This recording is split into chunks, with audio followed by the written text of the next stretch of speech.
To enable DHCP, go to search, type network, select view network connections. Under network connections, find Ethernet. Right click on Ethernet, go to properties. Under connection, find Internet Protocol version 4 TCP IPv4.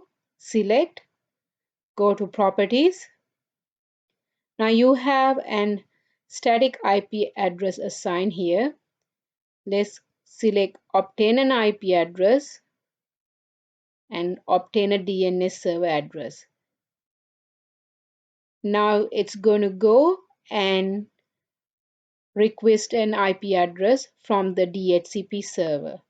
Let's say OK and close. You also can find DHCP settings by going to search and type in control and finding control panel. Under control panel, go to network and sharing center. On the left hand side, change adapter settings. Then you have Ethernet. Right click on Ethernet, go to properties, Internet Protocol version 4, select properties. Here you can find to obtain an IP address automatically.